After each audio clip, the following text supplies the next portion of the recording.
we talked about what is machine learning definition. We talked about the various machine learning applications, machine learning types. That means we talked about supervised learning. Within supervised learning, we talked about regression and classification. Regression, in the case of regression, we have continuous dependent variable, while in the case of classification, we have a discrete dependent variable. We also talked about unsupervised model and reinforcement learning, right? And within unsupervised model, we talked about clustering and learning association, which is in the case, which, for example, the movie recommendation and the product recommendations are examples of learning association. Then we talked about the workflow, very important. When we are going to run few scripts today, this workflow, whatever I explained yesterday, that will be helpful. And we talked about some data pre-processing steps, right from importing libraries, importing the data set, identifying the dependent and independent variable, then data categorization, taking care of any missing data or data which is not void. So how to take care of that? So we took an example of missing data. Then we also talked about data categorization to convert text into numbers or binary format. And then we also talked about how we split the data into training and test set. And finally, we also talked about the feature scaling. Wherever there are features with different scales, how do you use feature scaling? And within that, we talked about standardization and normalization functions, which are used to do this particular functionality. Any questions till now? Do we have any questions? Anybody has any thoughts based on after yesterday's evening session? Okay. So I presume everything is okay. So now I will jumping to regression. So when you talk of regression, as I said, essentially it's a linear equation when you're looking at a linear equation, and you could have either single feature, which is called the univariate regression, or you could have multiple features that you called a multivariate regression. And we took example yesterday of price of a house, it depends on so many features. And there are various other examples we can take. For example, the profit of a company could depend on various factors. We discussed yesterday about advertising expenses and so on. There are various regression types. So you have simple linear regression, multiple linear, polynomial. We have support vector, decision tree, random forest. And while today's scope is going to be only focused on linear and polynomial regression, one thing is important for us to know is how to measure the accuracy of a regression model. And as I already reiterated earlier, that if you have a model with the accuracy of at least 85%, that's where we can recommend that model to the client, right? So we'll come to that. So essentially, what is a linear regression? So if I take, yesterday I had taken the example of the salary, which is my dependent variable, and years of experience, which is my independent variable. Now, when I train my model or the machine with the training data, the model comes out with a pattern, right? I explained that. The model comes out with a pattern. Now, that pattern is represented by this line. This line which you see is the line which is I call it the prediction line, which is coming out from the pattern which is derived from the model, right? And these dots are the actual data points. They are the actual data points. So essentially what happens is that you have this line for any value of X experience, you will have an actual value of salary and a predicted value of salary. So for your model to be efficient, the gap between this has to be minimum. That means these dotted line, these lines, actual data should be close to the predicted line, right? So in machine learning terms, we represent it as a yi, which is the actual data, and yi caret, which is the predicted y or the predicted dependent value.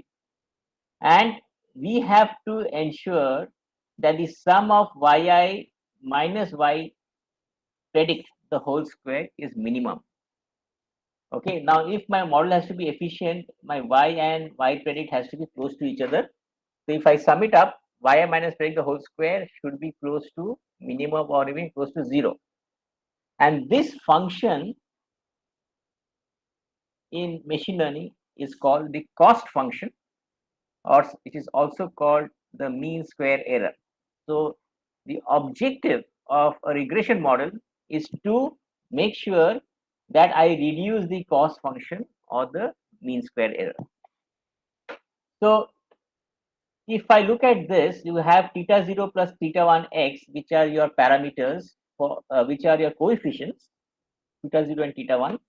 And you have a cost function which is 1 upon 2m. M is the sample. Sigma of this is my y predict and yi the whole square, right?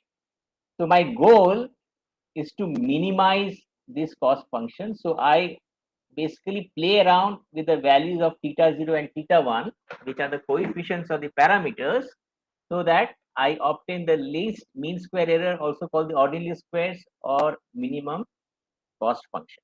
So this is how a simple linear regression function works. Any question on this?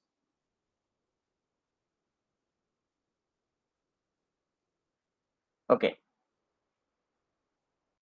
Now let me run.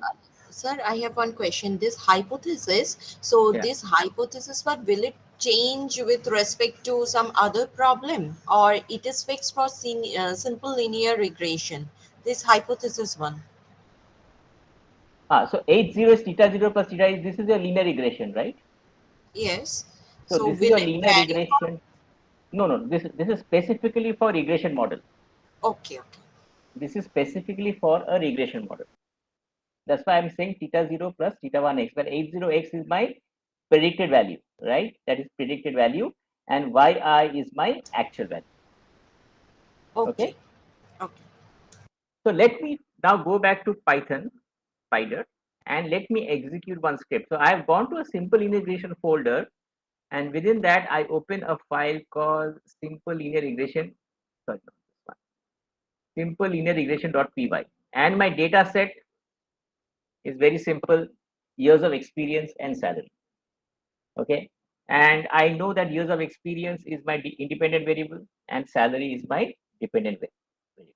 Okay, now this is the data which I get from the HR manager of a company, and I as a data scientist need to suggest or propose a model to the customer. So what I'll do once I have this data, so first thing as I do as part of my data pre-processing steps, I will import all my libraries. So I will do import NumPy, import Matplotlib, import pandas. I'll import the data set, and if I have to see the data set, I can go back and click on this. This is my data set, right? And I've taken a very small data set, and obviously there doesn't seem to be any null values. That's fine. Okay, so there is nothing like a missing data. But before that, obviously I need to identify my independent variable, which is my years of experience, and dependent variable with my salary. If I click X here, this is my years of experience, which is my independent variable, and Y is my dependent variable, which is my salary. Okay. Now, do you need to do data categorization for this data set as part of data pre-processing?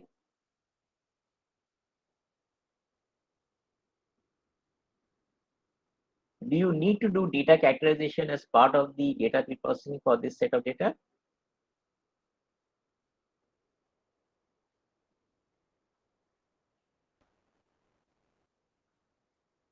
Anybody?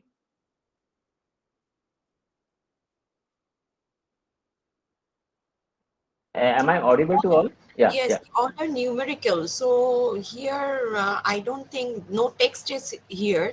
So I don't think data categorization is needed. That's right, Moshmi, you're correct. So in this case, you rightly said that since there is no text field, there's a question of categorization, right? So it's not required.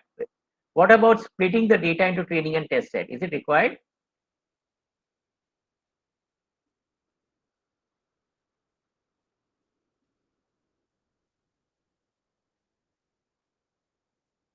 Is it required to split the data?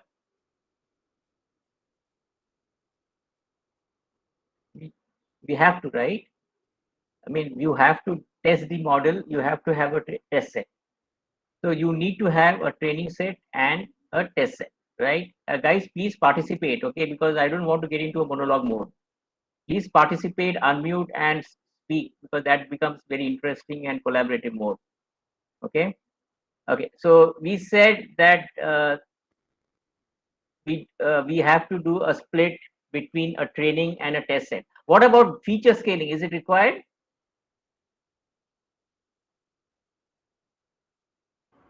What about feature scaling? Is it required? Yes or no?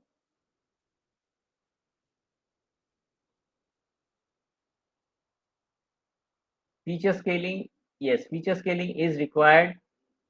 And why is it required? Because anyway, your years of experience and salary is a different scale. So you have to do the feature scaling. Okay. Now, so what I will do is I will first split my data set into training and test set. So in this case, for simplicity, I'm taking, there are total how many records? 30 records for X and one column, which is my years of experience. So I will split the data into 10 records of test set and 20 records of training set. So I have got X train, which is 20 records, okay, and X test, which is 10 records. So I have done this one.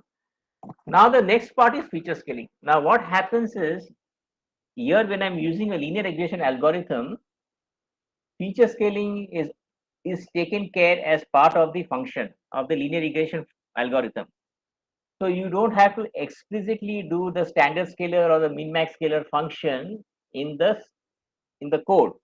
That is why I have commented the code, which means that this particular code will not be executed. Okay. So having done all this, so I have completed my data pre-processing steps. Now my next step is the model training.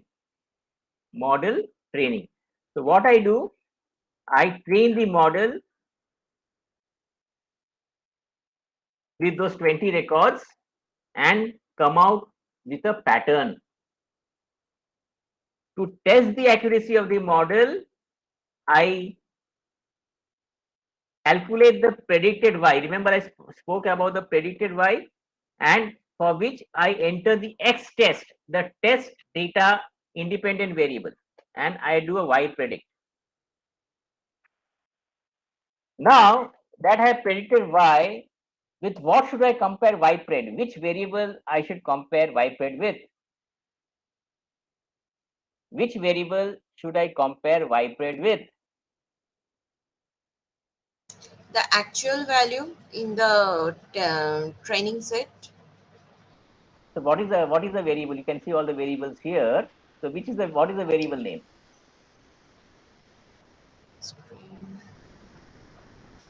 I think y test. Y Y test. Anybody underscore else? test. Y underscore train or y underscore test? Y underscore test. Y underscore test. Okay. Anybody has anything else to say? Perfectly right. Because you have the X test.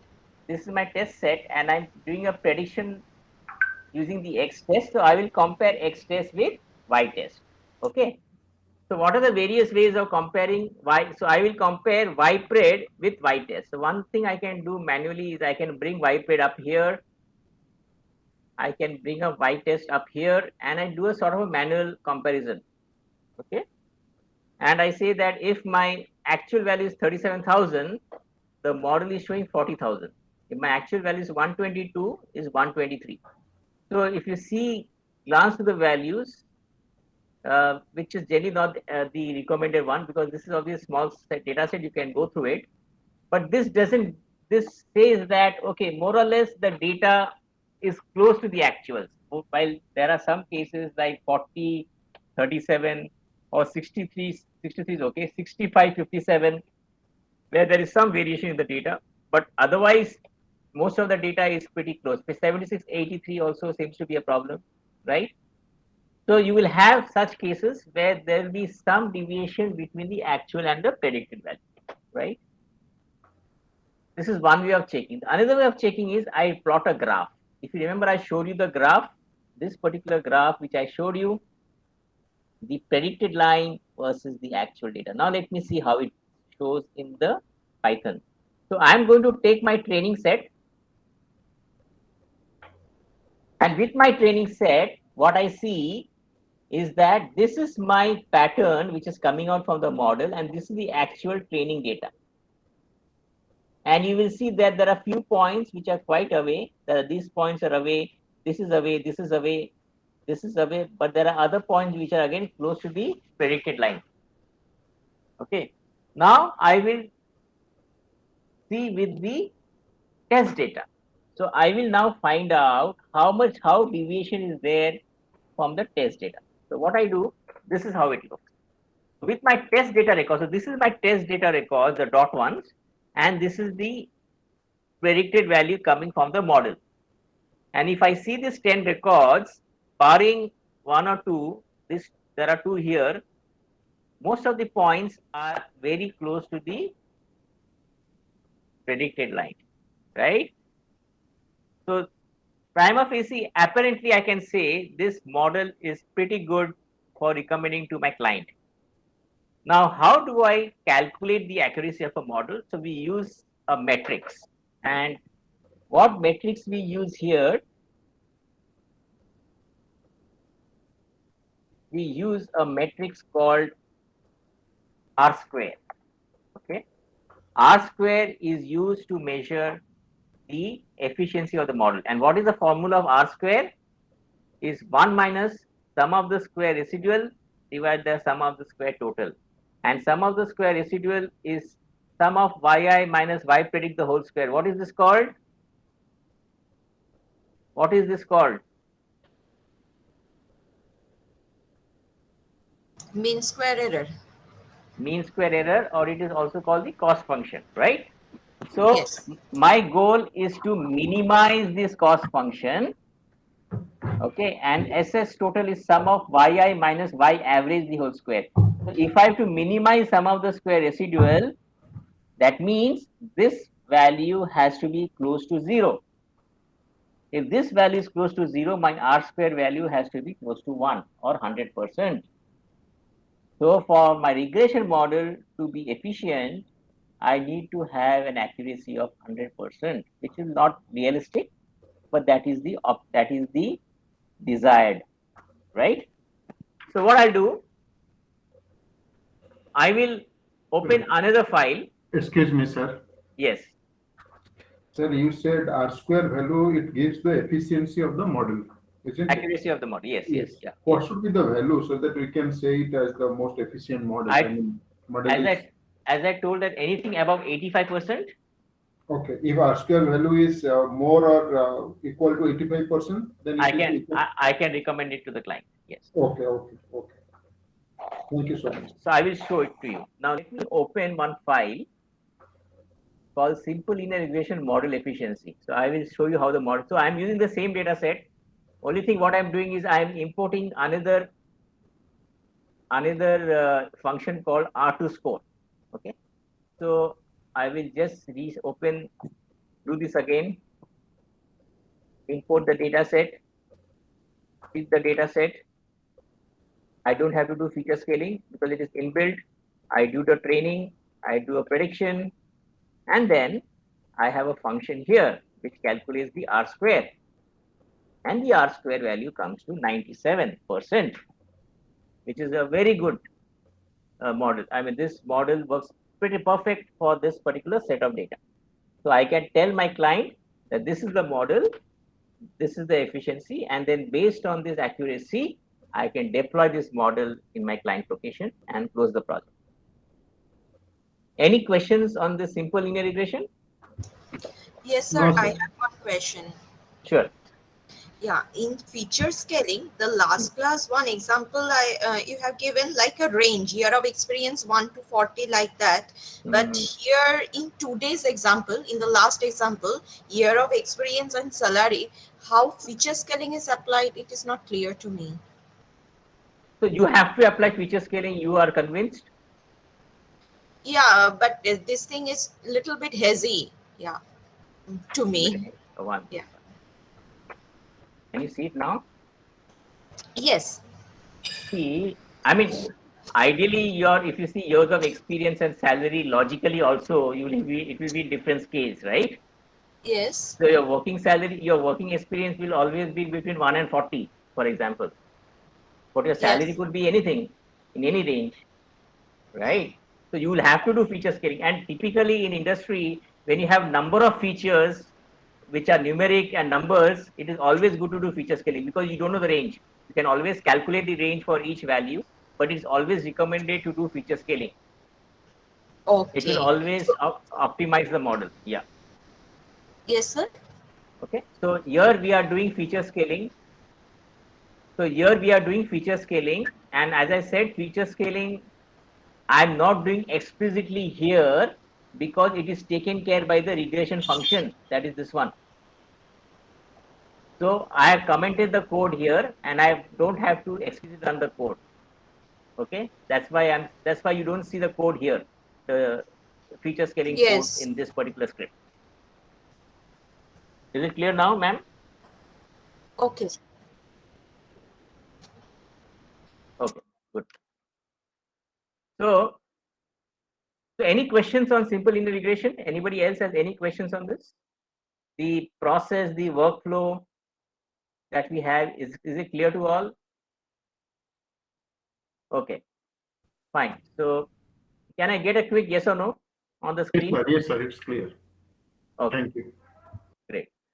Now, the next very important function I'm going to talk across is the multiple linear regression. Okay, so I will go back. I will close all this. I will change my folder path to multiple linear regression, and then I have a file. Okay, before that, I will just restart a kernel. When I restart the kernel, what happens is it will blank out all these values, and also it will blank out the variables. Okay, so I can start afresh. Okay, now see my variable explorer is also blanked out. Okay, so now I open a file called multiple linear regression.py, and my data set is this one. Now, what is this data set saying? That I have an inventory, or I have a data of 50 startup companies. These are all startup companies, where these companies I'm capturing the R&D expense, R&D spend, how much they're spending on R&D, how much they spend on administration, how much they're spending on marketing, in which country the startup is running, and the profit of the company. Okay, and this data is required by a venture capitalist because he has to decide which is the startup company where he needs to invest and how. Okay, so he has given this model, or he has given this data to me as a data scientist and asked me to come out with a model and with a prediction as to which will be a probable candidate for investment, which is a probable startup candidate for investment. Okay, so now as we know that this is a multiple regression, obviously because I'm running a multiple regression script. So which is the independent variable?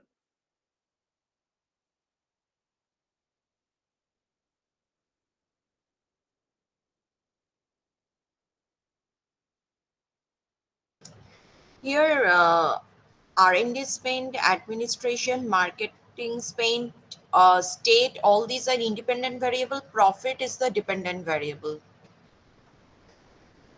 Correct. So R&D, administration, marketing, state are independent variables, and profit is your independent variable. Correct.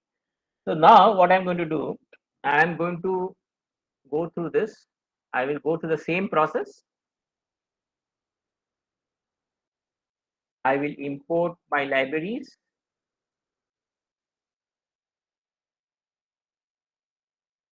I'll import my data set. So I can see my data set here. Okay, these are the three spends and the state and the profit. So there are around 50 records, right?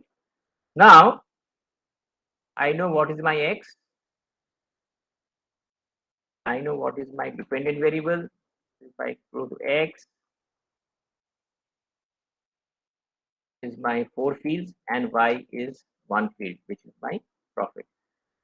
Now, in path of data pre-processing, I'm assuming there is no missing data. What about data categorization? Is it required? Yes, because states are in text format, so need data categorization. Correct. So I'll have to categorize the state field. Now, see what interesting happens. This is my state field. Now, let me execute this.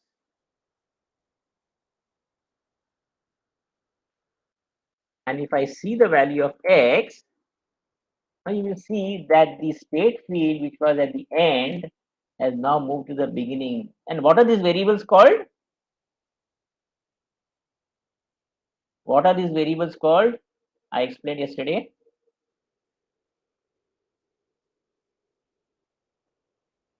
Remember, guys, what was this called? This was called dummy variables, right? This was called the dummy variables. And these dummy variables, you have an array of 3 because there are three states. And you have the country and the 3 spends. Okay. Now, what I will do is I will split the data into training and test set. So since 20% is test, so 20% of 50 is 10 records and 80% is 40 records is my training set. Okay. Now here again, since I'm leaning linear regression, I still have to do feature scaling because I don't know the range of the R&D, the other expenses like the administration and the marketing promotion could be very different, right? They could be different scales. So it's always advisable to do a feature scaling. But again, since we are using linear regression function or algorithm, we don't have to explicitly do because the function automatically takes care of linear regression. So again, I don't have to explicitly code. That's why I've commented it here. Now I'm going to the modeling stage. I train the model. I train the model, then I predict the model and find out the R2 score. So the R2 score comes to around 93%. That means this model is very good. Okay, because I have calculated the white test versus white bread. Now, one thing which becomes very important, the client has asked me as to which is one of the things which client will always ask is which of these features is having the highest impact on profit. Which of these features is having the highest impact on profit? And there is something called a feature extraction method in machine learning. And I will explain to you what is this feature extraction in a bit. Okay, so now this is again a statistical thing. There is a hypothesis which says that there is something called a null hypothesis and there is something called alternate hypothesis.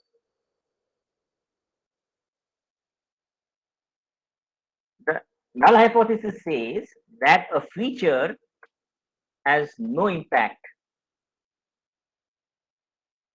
on the dependent variable. This is my profit. Alternate hypothesis says the feature has impact on the dependent variable. Now, a startup venture capitalist who is my customer will typically ask me which are the top 1 or 2 features which is having the highest impact on the profit. Okay.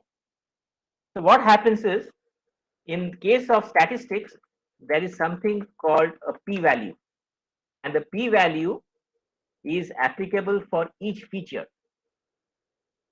Now, we also have something called a significant level.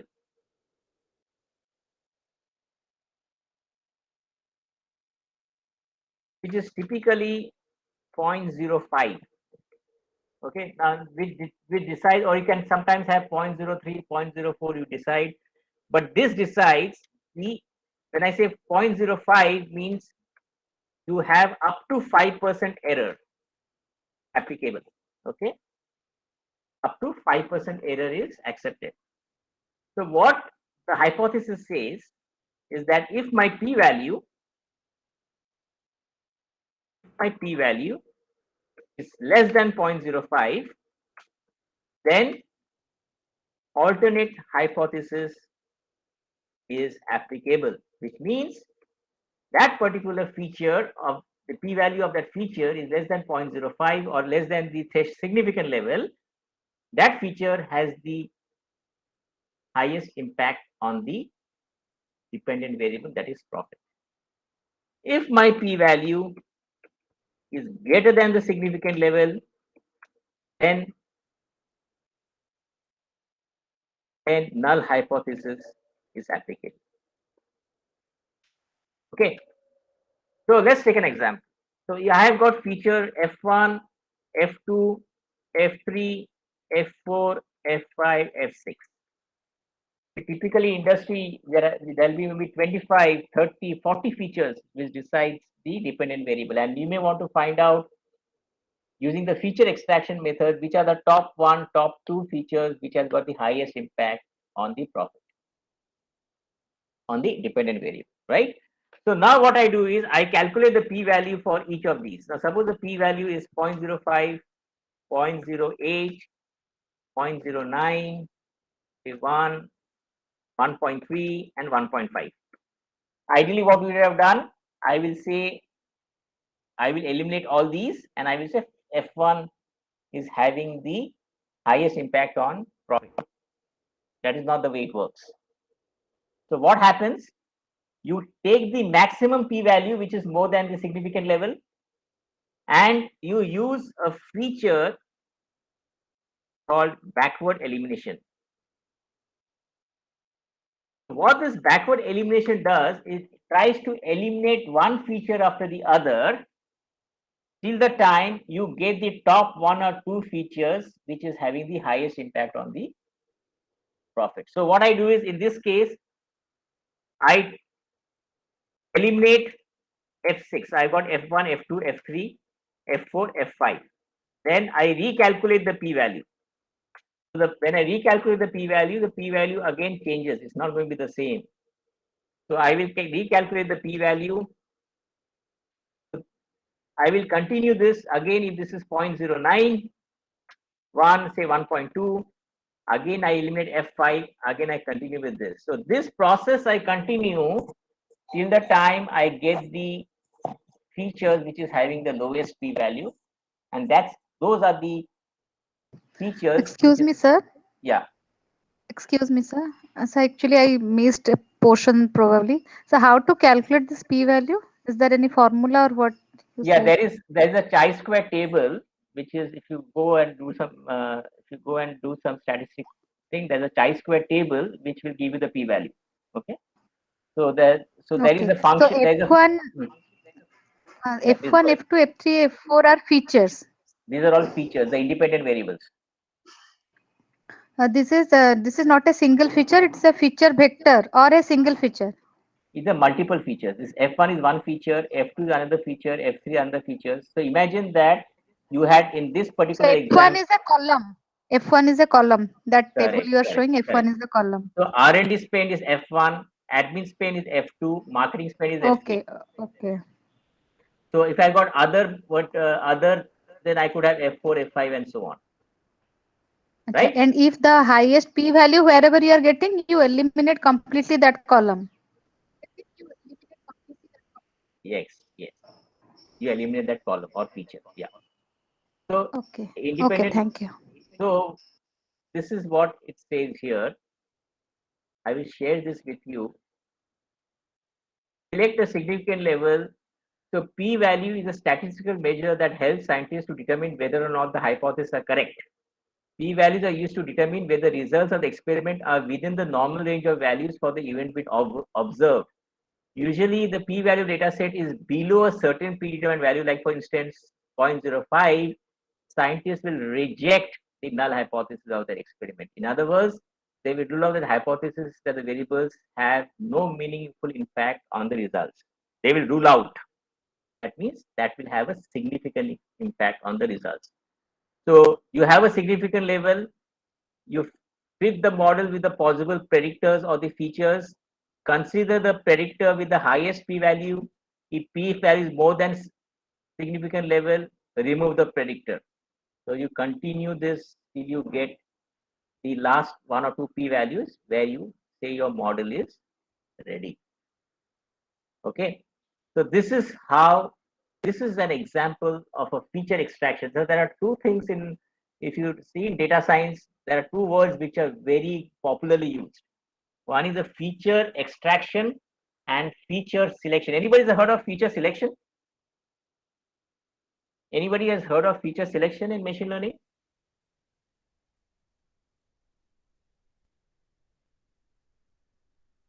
Okay. No, So, no, sir. So feature extraction is mainly used in the supervised model to eliminate those variables which has got the high p-value. Feature selection is used typically in an unsupervised model, or it is used in supervised model also, and typically it is used in classification, where what happens is you try to, if you have got 10 features, you try to find out which feature is having the highest variance. So you eliminate features and you keep only, it creates two new features. In this case, in feature extraction, you maintain the features. In feature selection, you create two new independent variables. So I'm not going to get into that now, but just understand there are two things. One is the feature extraction, which we are talking here, and there's something called feature selection. So coming back to feature extraction, so we have, what we saw is something called the backward elimination, where we eliminated one feature at a time till the time we get a p-value which is lower than the significant level. And as an exercise, when I give this assignment to you, I would want you to execute this. This is the script where this is where you calculate the p-value, you eliminate one feature at a time, and finally you get one feature. And here you will see that the R&D spend has the highest statistical significance on profitability with three variables, right? So this is an exercise I want you guys to execute during your free time, okay? And when I give you this at today, end of the day, I will send out this to the institute, and then they will forward it to you, and you can practice it, and then you can see it yourself how the p-value gets calculated, how the p-value, and based on the p-value, how the feature gets eliminated one by one. Okay. Excuse So me. Yeah. Excuse me, sir. Sir, as you said, the features having p-value less than 0.05 is to be eliminated. More than 0.05 is to be eliminated. Okay, more than 0.05 is to be eliminated. Yeah. So any feature having p-value greater, less than 0.05 has to be retained. No. So the way you do it, you take all the features. There are 10 features. You eliminate one feature at a time. You don't eliminate 5 features together. Okay. So you take the highest. Suppose there are 10 features. Take the highest p-value. Remove that. Take 9 features. Take the highest p-value. Remove 9, 8, 7, 6, 5, like that. So you don't eliminate all the features at the same time. You eliminate one feature at a time. Recalculate the p-value. Eliminate one more feature. Recalculate the p-value. Sir, when will we stop? You will stop till you get the top two variables with the my requirement is, the client is saying, give me the top 2-3 features which is having the highest impact on profit. So you give those features. Okay, sir. Thank you, sir. So is this clear to all? Multiple regression, very interesting, and this is very, very popular, and it's a requirement in the industry. And that's why this backward elimination is very, very important, right? Excuse me, sir. Yeah. Excuse Sure. me, sir. Sir, Yes. actually, there is something called as optimum feature selection. Like during any classification task, we just go for either we can use some kind of algorithm to get the optimum feature selection. So, can we apply it here? Or secondly, like can we use this kind of technique in any No, of the techniques for feature selection this is only for any for classification task? no, no. This is this particular regression. This particular feature extraction method, sorry, backward elimination is used only in regression model. Okay. What you're talking about feature Okay. selection is a different. Don't get confused with this. There's something called a principal component analysis, linear discriminant analysis. That's different. Don't get confused with this. Okay, because Okay. there also we have multiple features and we are supposed to choose the best feature out of that. No, in the feature extraction, the feature selection, you don't select any two features. It creates two new features. There is something called the eigenvector. I don't know whether you have whether you have Yes. learned that. There's Yes, something yes. called eigenvector and eigenvalues. So that is, it creates two new features which Okay. represents the maximum variance in the data set. So don't get confused. I don't confuse the audience here. But features extraction, as you said, this particular whatever I'm talking about backward elimination is only for regression, multiple regression. Okay. It Okay. won't fit to the classification model, No, right? no, no, no, no. It will not fit the class. Okay. Okay, sir. Okay. Thank you. Here, here. Okay. Fine. So if you have understood the multiple regression model, now I will come to something called a polynomial regression. That's another interesting topic here. So all these I will share with you. Don't worry. So you will get this PPT with you. All the script, everything you will get. Now, what is a polynomial regression? So polynomial regression is where you have something as y equal to b0 plus b1 x1 plus b2 x1 square plus b3 x1 cube. So you have got power of x. So you have single independent variable, but you have powers of x. Now, how will you find out that if I have a data set, whether it's a linear data regression data set or a polynomial regression data, right? So what we will do is I will show one example of a polynomial regression. So let me again restart the kernel.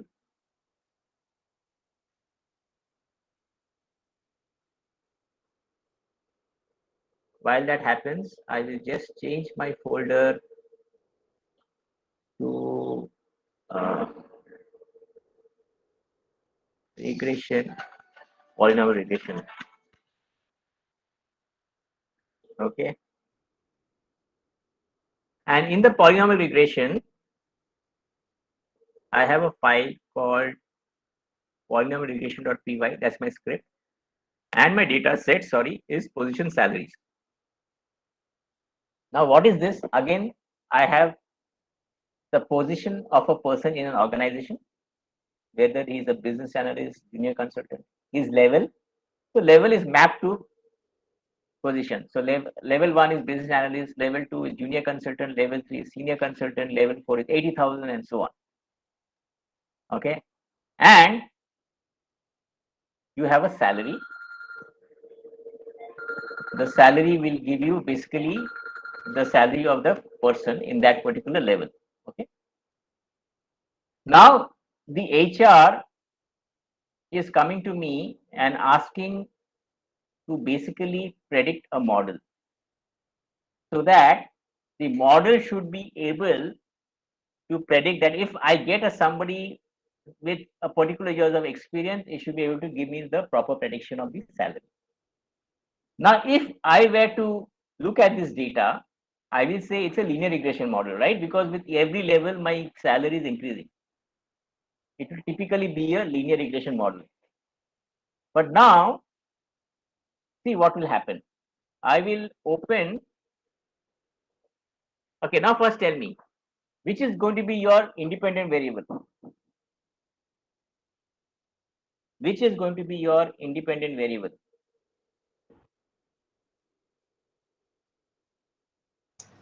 Position and level. Why do you require both? Well, Not required. No, you don't require position because level is mapped to position. yes, so anyone, either level is better because it is in numerical format. Exactly. Otherwise, you anyway have to convert that into a numeric format, right? So you will have level as your independent variable and salary as your dependent variable. Okay, now let us see. So I again import my three libraries, import my data set, import X and Y. So what is my X? X is 1 to 10, which is my level, and Y is the salary, right? Now, for now, I'm just assuming, of course, we have to do feature scaling and all that. So for now, I just wanted to show you, assuming that there is no, I'm not doing any split now, I'm directly training the model, okay, just for simplicity, because there's just 10 records. I just want to show you the concept. So I run the linear regression model. I'm assuming that this is a linear regression model. And then I use this function to plot the linear regression. Now see how it looks. While the linear regression model with position and the salary, this is my predicted line. But if you see my actual data is not a straight line. It is something like a parabolic. That means I get a feeling that my linear regression is not going to work. So I will switch over to polynomial regression. So what I will do is now I'm going to select a function called polynomial features. Now here there is a parameter called degree. Degree decides whether it is x square means degree equal to 2, x cube degree equal to 3, x4 degree equal to 4. So you have to decide which degree will give me the optimum results in terms of matching the predicted value with the actual value. So I have to play around with my degree, which is a parameter, and see which degree will give me the best fit. Okay. So let me try with 2 first. And I'm going to run my data set with this 2. Okay. And I will then visualize the polynomial regression. Again, if you see that there is a variation between the predicted value and the actual value. Correct? So let me try with degree equal to 3.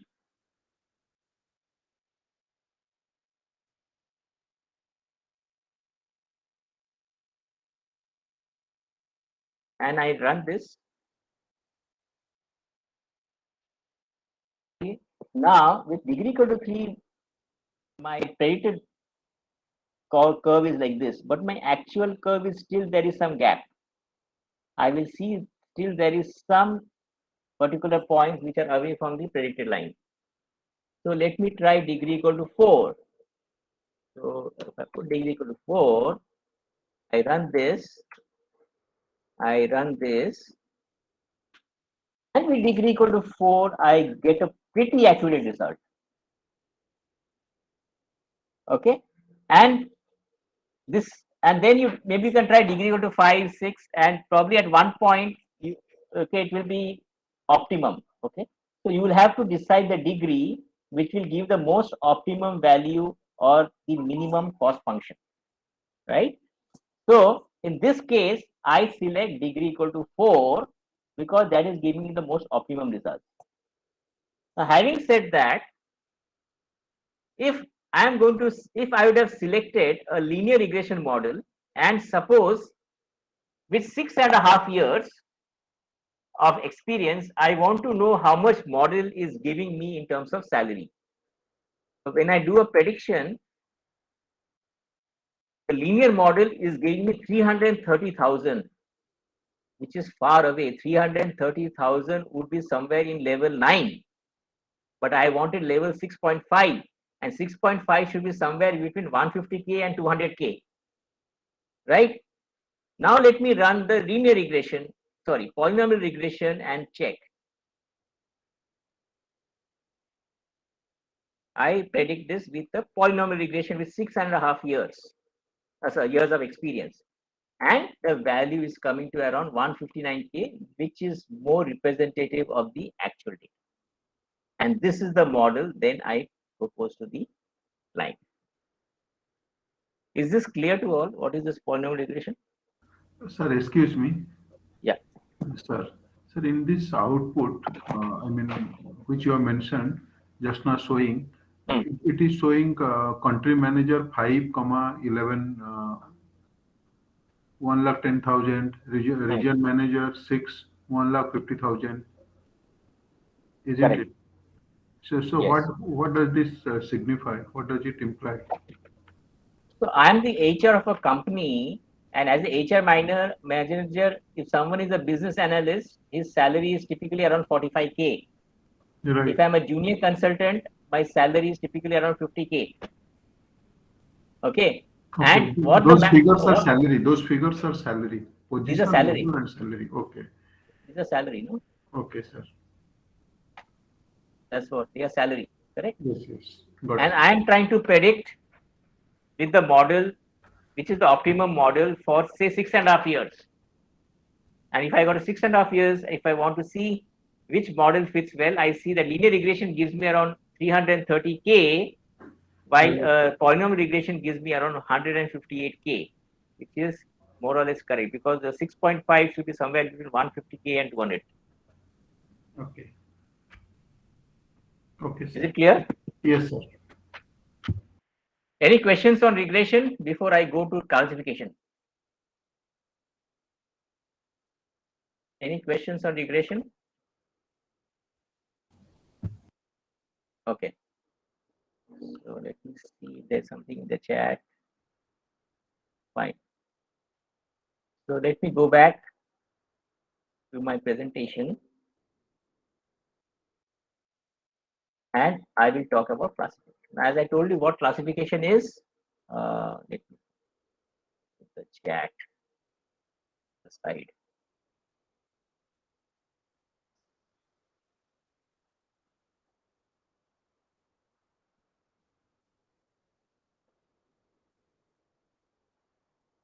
Okay.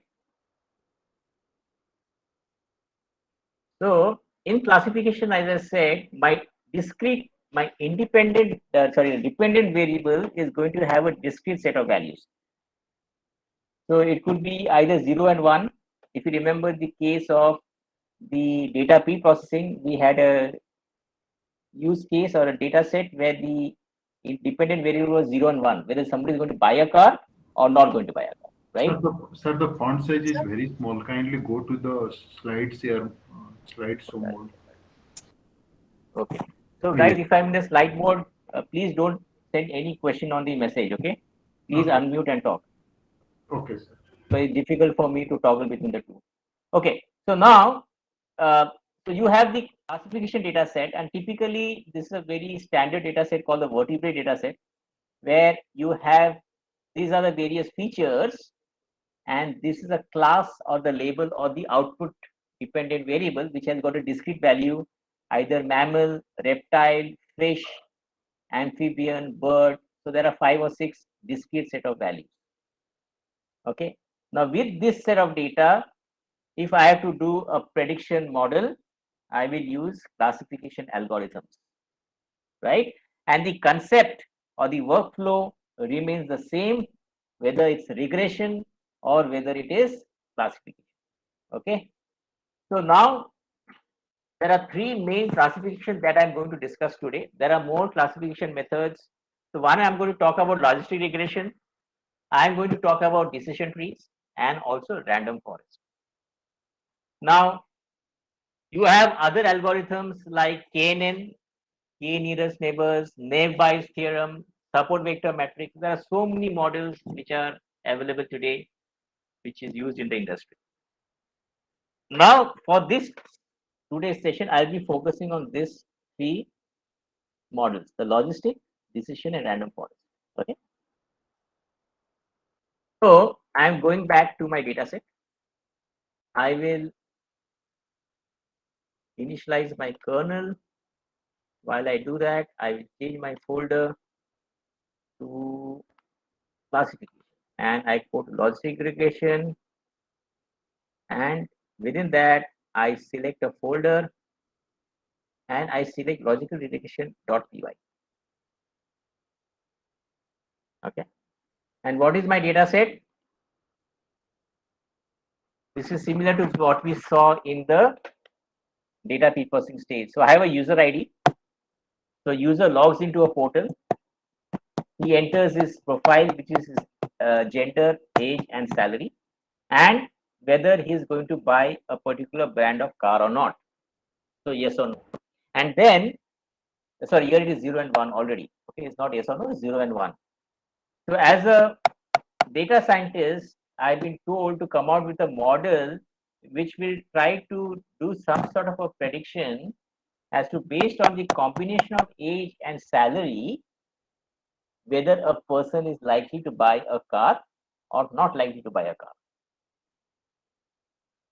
Okay. Now in this scenario, I've been told that you don't bother about the age. Sorry, you don't bother about the gender. You only focus on the age and salary. If that be the scenario, which is your independent variable?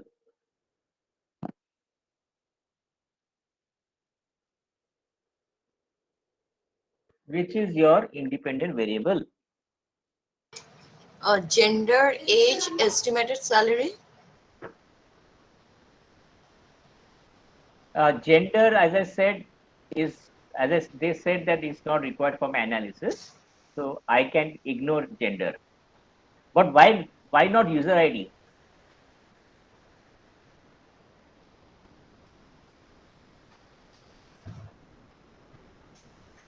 Age What and about user salary, ID? definitely they. Yeah, age and salary. But what about user ID?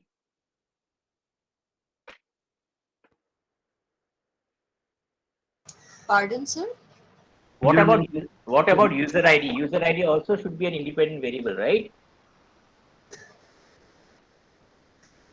Sir, can user ID be the independent variable? That's what I'm asking you.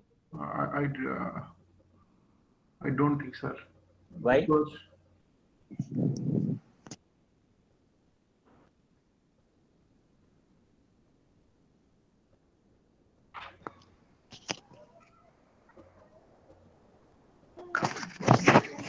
It is unique to every individual. Correct. That's the answer I was looking at. It has no meaning, right? right, sir. What is user ID to do here? It's unique for every individual. How is it going to help you in my analysis? Perfect. That's what the answer I want to look at. Great. So now we know that age and estimated salary is my independent variable, and sorry, age and purchase is 0 and 1 is my dependent variable. Okay. So now I start with importing my libraries. Let me take 2 at a time. This is my data set.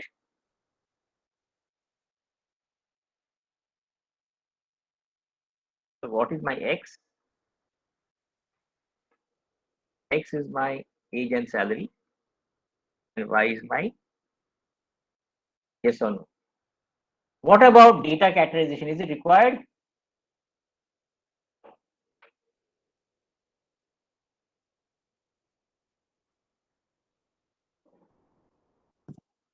Is data categorization required?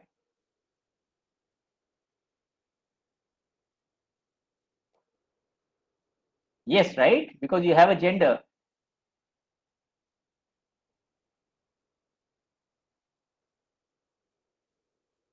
Hello, am I audible?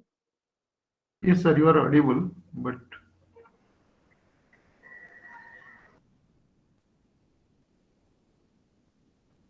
sir, this array of 0, 1, 0 and 1 is the output. Yeah.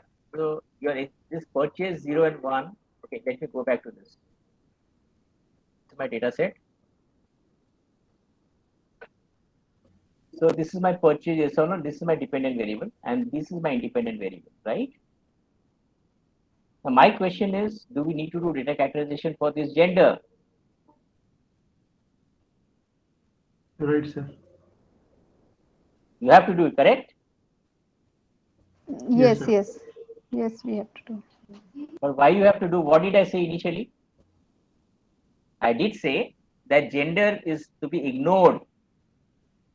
If gender would have been as part of my analysis, then I would have done data categorization. If gender is not going to be part of my analysis, I don't have to do data categorization. Okay. Is that correct? Yes, sir. Now, if imagine my gender would have been part of my data categorization, which function I would have used to split this?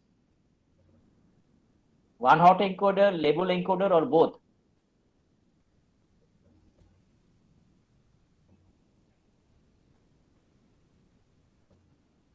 You remember label encoder, one hot encoder we discussed yesterday?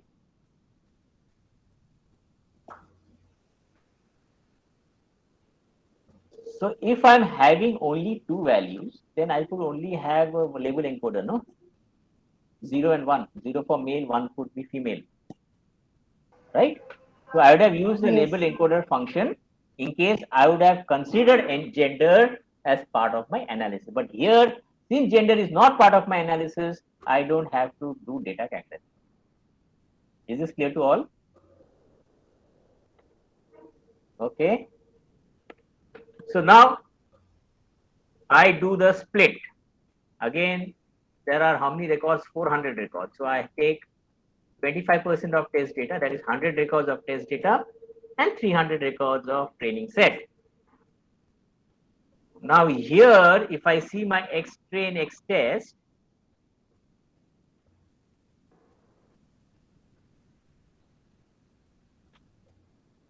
this is my X test and X train, right? In the case of here, obviously you have to do logistic regression, feature scaling, because we know that age and salary is different scale.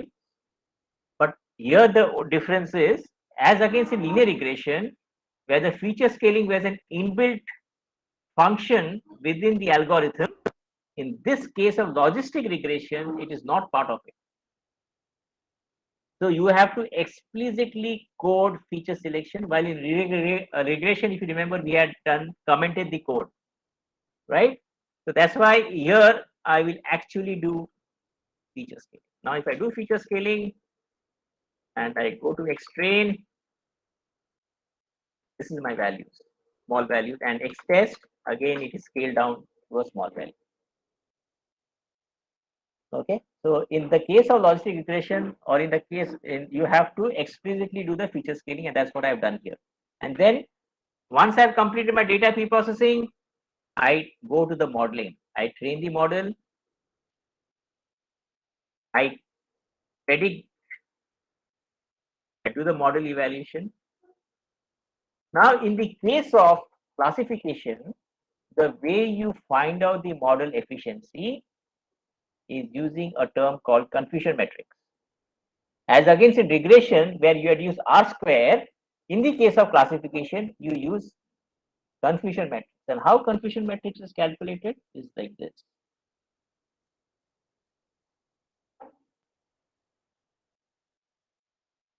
Now, imagine this is your predicted value of y. See, the predicted value of y will always be again 0 and 1. Okay, which is 0 is not going to buy a car, 1 is going to buy a car. And this is the actual value. This is my test data set. Okay, I'm talking of, because to model evaluation is always done using the test data. So this is my predicted test data. This is my actual test data. Out of total 100 samples, I find that there are 35 cases where the predicted value is 0 and actual value is 0. So we are good. The model is perfectly working for this case. There are 50 cases where the predicted value is 1, actual value is 1. So we are good here. So the predicted is matching the actual value. But look at these two. There are 5 cases where I predicted that he's going to buy the car, but actually he's not buying the car. Right? And there are 10 cases where he has predicted that he's not going to buy the car, but actually he has bought the car. So these are the error candidates. Now, if I want to calculate the confusion matrix, there are there are total 4 parameters metrics which I use. Let me first talk of 2 parametrics first. One is called the accuracy rate and one is called the error rate. So accuracy rate is 35 plus 50 divided by 100, which is 85%. And error rate is 10 plus 5 divided by 100 is 15%. Now, I will explain to you why this is red and yellow, okay, with a subsequent slide. Very interesting slide. Have a look at this. Now, let us look at an example of a cancer diagnosis. And in the cancer diagnosis, you have got multiple features which make up the classification data, and you have the dependent variable could be 0 and 1. 0 means the person does not have cancer or he has got benign cancer, and 1 could be a person having malignant cancer. Right? Now, assuming that this is my predicted value, plus means that he has cancer, minus means he does not have cancer, plus means he has got cancer, minus does cancer. Okay. Now, the number of samples coming here is, I have predicted he has got cancer and actually he has got cancer. So perfectly, it's perfectly matching. So I call this as a true positive. I have this case where I predicted that he does not have cancer and actually also he does not have cancer. So we are good there. So we are calling true negative. Now look at this. We have a situation here where for these numbers, we have predicted that he has got cancer, but actually he does not have cancer. Now this is an error, but this is a less serious error because we have predicted he has got cancer, but actually he does not have cancer. This is still okay. This is called false positive, or is also called the type 1 error. But the most crucial or the most critical is this one, which says that I'm predicting that he does not have cancer, but actually he has got cancer. This is very, very fatal and very, very critical. I cannot compromise on this. This model, if it gives me a wrong answer here, then I have to really think about some other model, because I cannot have a scenario where the model. That's why this is called the type 2 error, or is also called the false negative. Have you guys understood this concept?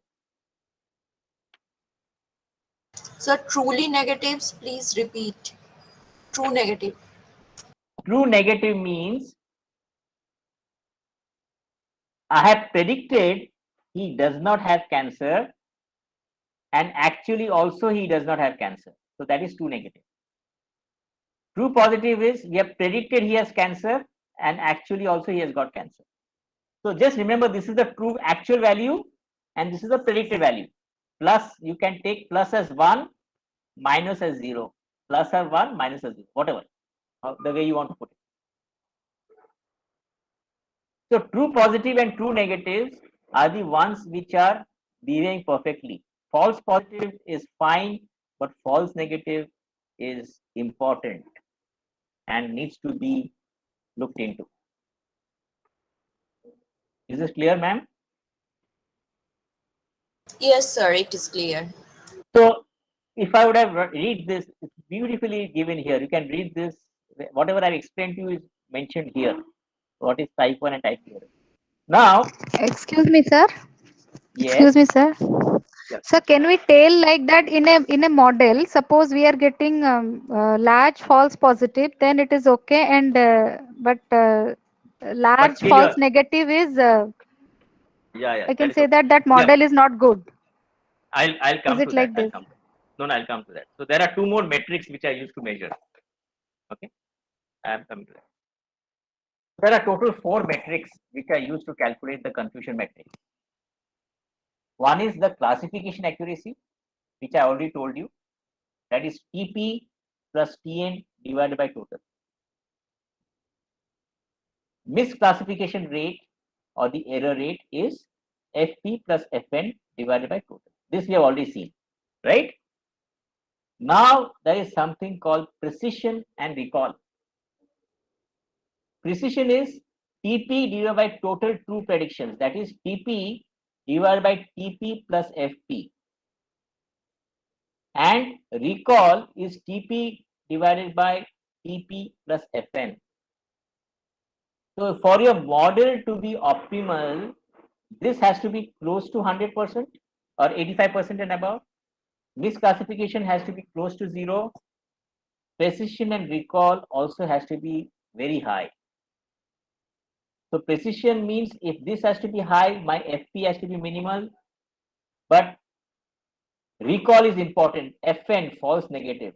Recall is more important than FP.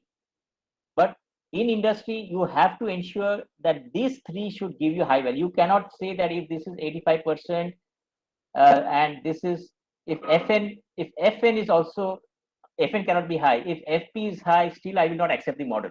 I should still get an efficiency of 85% or 90%. So my parameters to calculate is the classification, precision, and recall. These three parameters will decide whether I should recommend the model or not. Is this clear? Yes, sir. Sir, there are another two parameters which I read from the literature, like AUC and ROC. Is it linked here somehow? AUC, area under the curve, and ROC.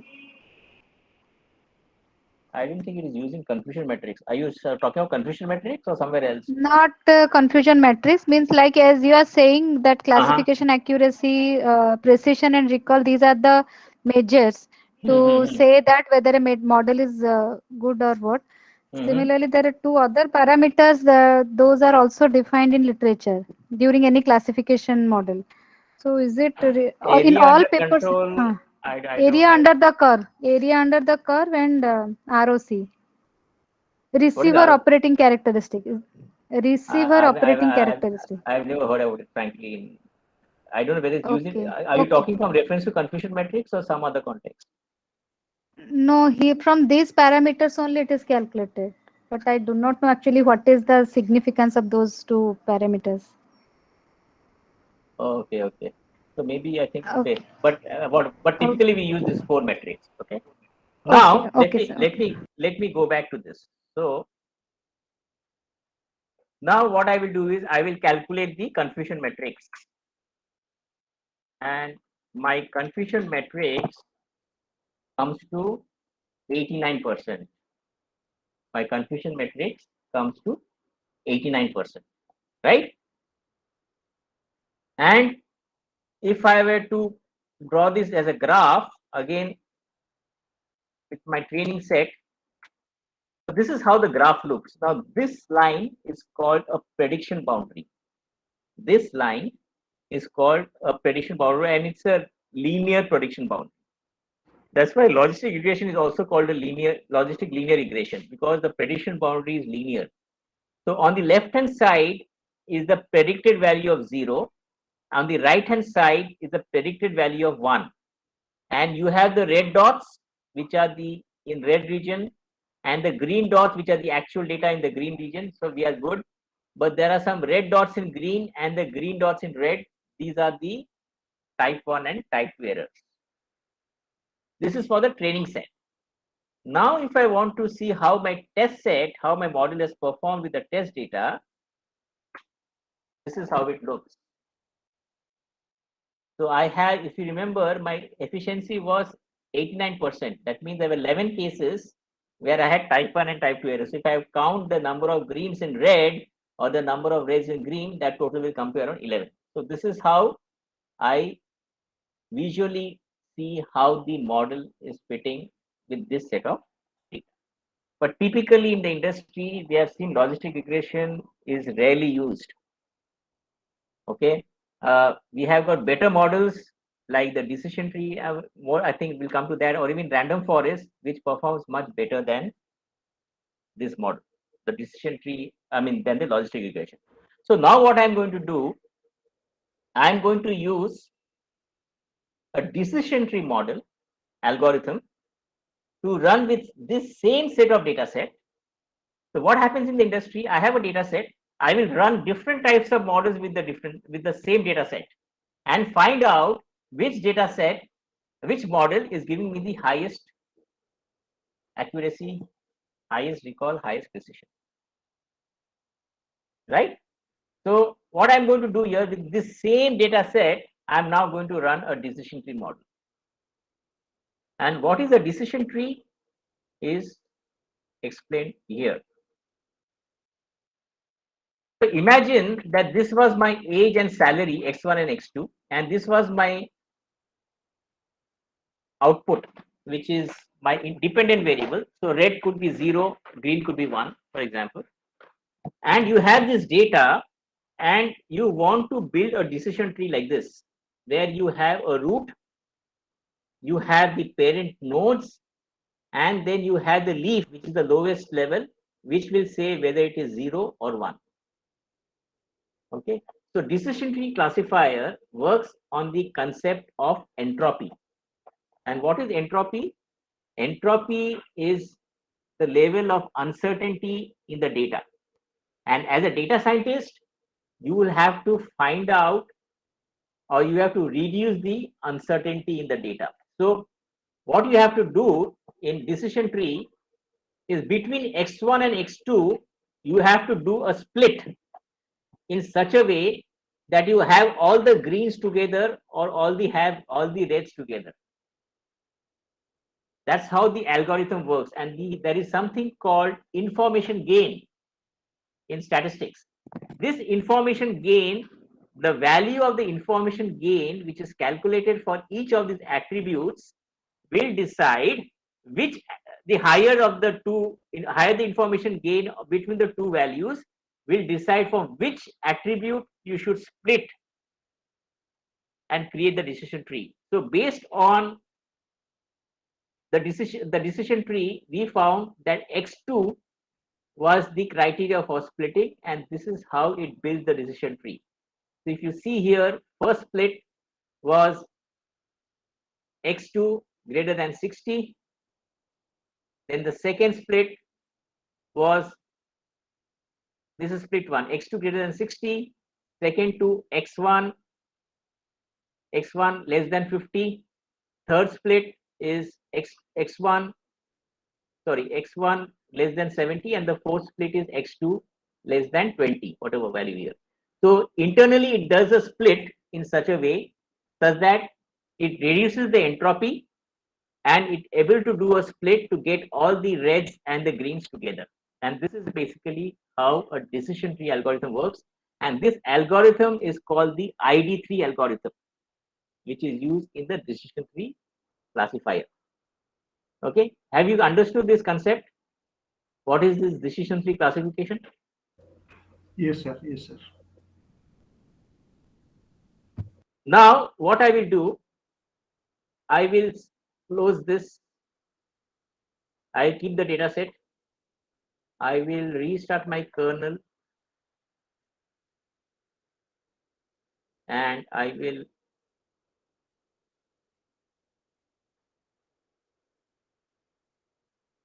go to classification, decision tree, and I go to file decision tree for classification. Now what I'm doing, I'm using the same data set. So let me do this. This is my data set, social networks, add.csv. I have X and Y, which I know. I split the data. Everything is the same. I'm not doing any change. Only thing what I'm going to change is this function. So I'm going to use, instead of logistic regression, I'm going to use decision tree classifier algorithm, and I'm using parameter called criteria equal to entropy. So using this, it will do a split based on the information gain. Now see what happens. I've done this. Let me do this. And I do a Y predict. And I calculate the confusion matrix. Now if you see the confusion matrix, it is around 91%. So if I were to calculate or compare logistic regression and decision tree, the logistic regression with this set of data is giving me an 89% accuracy, while with decision tree, it is giving me 91% accuracy. So compared to logistic regression, decision tree is giving me a better model or better accuracy for the same set of data.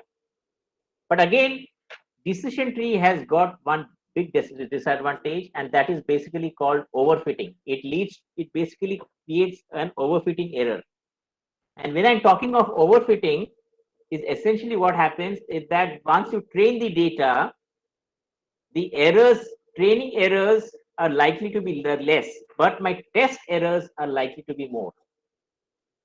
So with my decision tree classification model, my accuracy doesn't increase. I don't get a very high accuracy because of this overfitting issue. That's why decision tree is seldomly used in data in industry or any model because of this limitation. And to overcome this limitation, they came out with a function called the random forest algorithm. And random forest is an extension of decision tree. It is also called the ensemble method, or it is also called the aggregator method. And how a random forest works is, I'll explain you. In random forest, what I do is, I suppose I have got 700 records of training data and 300 records of test data. Okay.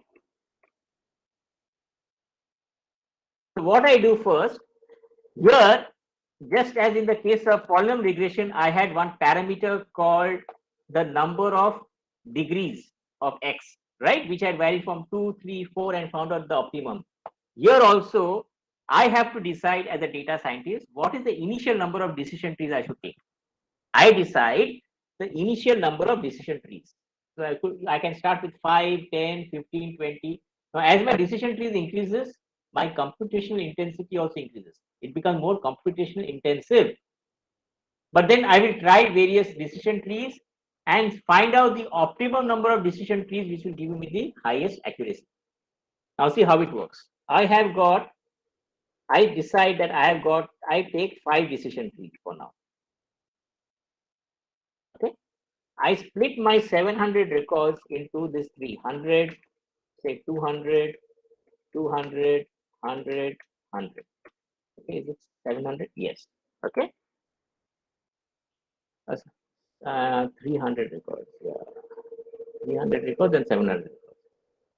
So what I do, I run the 100 records of decision tree 1. I run 200 records in decision tree 2. This I will run separately. I will run this separately. I will run this separately. Okay. And I will come out with a predicted value for my algorithms. Then what I do, I take the 300 records of my test set. I take the first test data and I input the independent variable of the test data, and inputting the input data for all the 5 decision trees, I say I get a predicted value of say 0. This will give me a value of 1. This will give me a value of 1. This say gives 0, and this gives me 1. So which value should I pick up? This is something where I take the aggregator or the one which is having the highest occurrence. So in this case, I will select 1 as my output for this first test data. So I will take the second test data, again do the same exercise. So I will take the second test data, take the independent variables and recalculate the predicted value and take the one with the highest occurrence. Take the third set of test data, 4th, 5th, 6th, so on, for all the 300 records, and then I find out the predicted value. And this is how the random forest works. Have you guys understood the concept of random forest?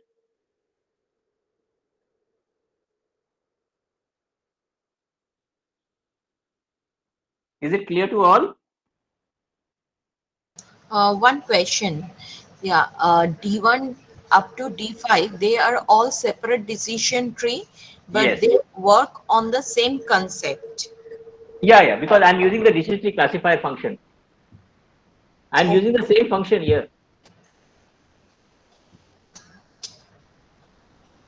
I'm using the decision tree classifier function for each of these. But the training data only are different here. Training Yeah, data sets. it is splitting in such a way that your 700 records, you're splitting it in randomly. Now, this could be 100, this could be 50, this could be 150, whatever. But my total 700 records of training set is split between all the 5 decision. Okay.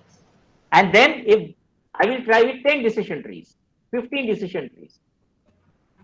And after varying each decision tree, I will find out the accuracy, and which is giving the highest accuracy. That's what I'm going to work on. That is what I'm going to select. Now see what I do. I go back to my test set. I close this. I restart my kernel. I meanwhile change this to classification, random tree classification. Okay. And I select a file called random classification.py. Okay. Now see. I import my libraries. I'm doing all the 3 at a time. Same data set. Splitting. Feature scaling. Now see what I'm doing here. Random test classifier is my function, and this is my variable. Number of estimators is the number of decision trees. And I vary this criteria. See, if you see the difference, earlier I used decision tree classifier, only this was the parameter. Now I have in dynamic classifier, I've used the same criteria, only one additional parameter I've added here is the number of decisions. And what I will do, I will train with 10 decision trees and see what is my efficiency.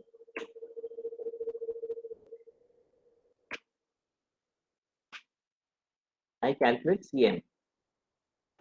Efficiency is 63 plus 28, which is 91% accuracy. It is giving me as good as a decision tree model. Sir, one question. So Yeah. here in this Python code, I should not mention in decision tree 1 how many training data to give. It will be taken automatically. No, yeah. This random state will take care of automatically segregating into those training data into this, right? Okay. This parameter will decide how you distribute that 700 records in the 5 decision trees. That is internally done. You don't have to bother. Okay, understood. So there are different parameters. If I want to put explicitly, I have to use the other parameter. Yeah, I could use some other random state also. There are various other random states, but typically I use random state 0. So now see, I get 9. Now what I'll do is let me try with 20. And let me train the model again. Predict. Confusion matrix. What is the value? It is giving me a higher value of 92%. So as I've increased the number of decision trees, the random forest classifier is giving me a higher accuracy. Now let me look at 30. Let me look at 30.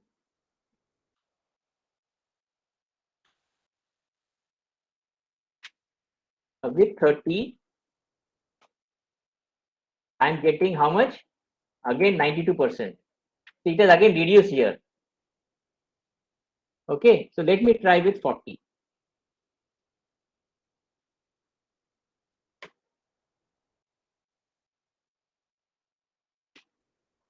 I select this and see the value of CM. Do you see the value is 94%? So as I increase the number of decision trees, there's a likelihood that my accuracy is going to increase. But again, It's not that as you go on increasing, so there'll be an optimum level after which your decision accuracy is never going to increase. So you'll have to select the optimum level or number of decision trees which will give me the highest accuracy. And this is how you basically work on random forest. Is this clear to all of you? Yes, sir, it is clear. Okay. So with this, I have completed all the 3 portions of logistic regression, random forest, decision trees. I will give you this assignment. Please go through this code, execute this, and try to feel it for yourself how it works, right? With that, I end my session. Any questions before I wind up?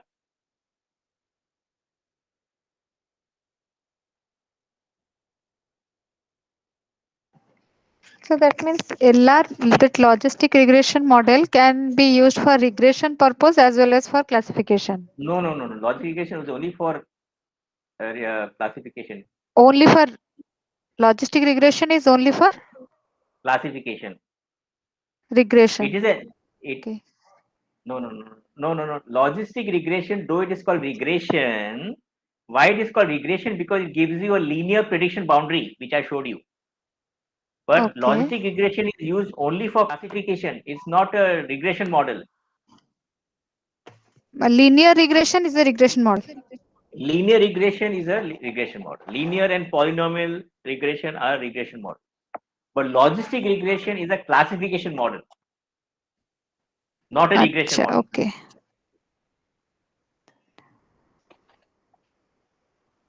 It's not for regression data. It's only for classification data.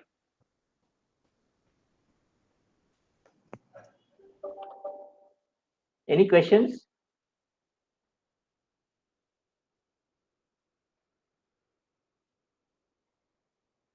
Have you guys enjoyed these sessions?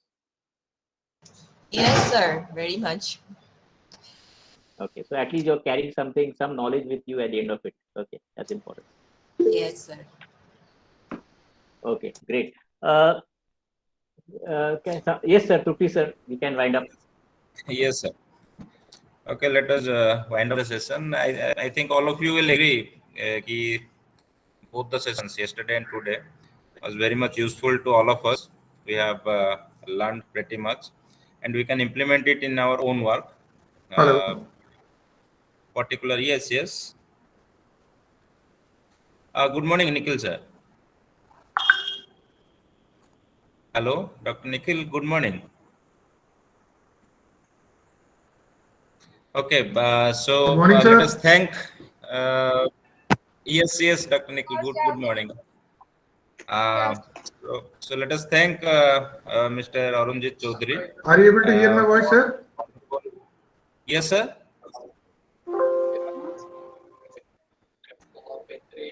Actually, we are with the previous session now. Till now, it is yet to be over. Just now, we have concluded that. We'll be joining for the next session at 11:30, sir. Okay, so let us all thank Mr. Arunjit Chaudhary for both the wonderful sessions, and whatever things you have learned in both the sessions, those are going to be very much useful to all of us, and we'll try to implement in our work, particularly the research scholars and students those who have participated. So thank you, Mr. Arunjit, for putting forward your expertise and. Thank you very much. Thank you very much, sir. Thank you Yes, for the yes, opportunity. Thank yes. you all, and I will send you the scripts and the PPT by today end of the day, sir. Yes, please, sir, please. They are asking for that, so PPT and the codes. I will do provide. Today evening you get. Okay, sir. Thank you. Thanks sir. a lot.